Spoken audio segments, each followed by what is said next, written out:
بسم اللہ الرحمن الرحیم۔ یہ ترمذی شریف میں ایک حدیث پاک ہے جس میں نبی کریم علیہ السلام نے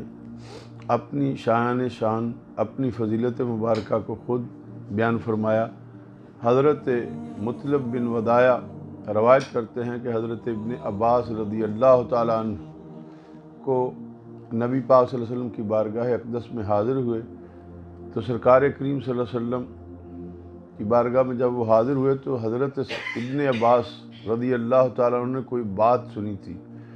جب وہ بارگاہ رسالت میں حاضر ہوئے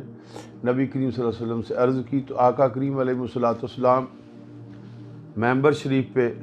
تشریف فرما ہوئے اور پھر اپنے صحابہ کرام سے فرمانے لگے کہ میں کون ہوں؟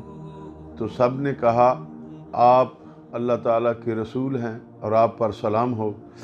نبی محترم صاحب الاولیاء صلی اللہ علیہ وسلم نے فرمایا میں محمد بن عبداللہ ہوں، میرے رب کریم نے مجھے سب سے اچھے گروہ میں پیدا فرمایا اور پھر جب میرے اللہ تعالیٰ نے دو گروہ بنائے تو جو اچھا گروہ تھا اس سے مجھے پیدا فرمایا، پھر اللہ تعالیٰ نے جب قبائل بنائے تو سب سے اچھے جو مثلا قبیلہ تھا اس میں میرے اللہ کے رسول فرماتے ہیں کہ اللہ تعالیٰ نے مجھے پیدا فرمایا۔ پھر نبی کریم علیہ السلام نے ارشاد فرمایا کہ میں اولاد آدم میں سب سے بہترین قبیلے میں، اور پھر اللہ تعالیٰ نے سب سے زیادہ فضیلت جو ہے وہ رب کریم نے مجھے عطا فرمائی ہے، اور نبی کریم علیہ السلام نے فرمایا اور سب سے اچھی شخصیت بنایا خدا نے مجھے۔ بات یہ ہے میرے پیارے بھائیو، یہ مفہوم حدیث ہے۔ اب سرکار دو جہاں صلی اللہ علیہ وسلم ارشاد فرما رہے ہیں کہ اللہ تعالیٰ نے مجھے قبائل میں بھی افضل بنایا، گروہوں میں بھی افضل بنایا، خاندانوں میں بھی افضل بنایا، اور ساری انسانیت میں سب سے اچھی جو شخصیت ہے،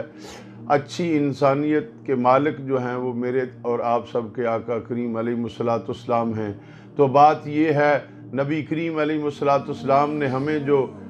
ارشاد فرمایا ہے اچھا انسان وہی ہوگا جس کا کردار اچھا ہوگا، جس کے افعال اچھے ہوں گے، جس کے وعدے اچھے ہوں گے، وعدے کرے پھر وفا نہ کرے وہ اچھا ہو نہیں سکتا، کسی کے ساتھ محبت کرے دھوکہ دے وہ اچھا ہو نہیں سکتا۔ نبی کریم علیہ السلام نے جو یہ خاندان کی وضاحت کی تو اس سے یہ پتہ چلا کہ نسل جو ہوتی ہے وہ اصل کی خبر دیتی ہے۔ تو میرے پیارے بھائیو، اپنے والدین کی شان بڑھانے کے لیے ہمیشہ سچ بولا کرو اور سچی باتیں کیا کرو، سچے وعدے کیا کرو۔ نبی پاک صاحب صلی اللہ علیہ وسلم کی محبت یہی ہے کہ ہم ہمیشہ سچے رہیں۔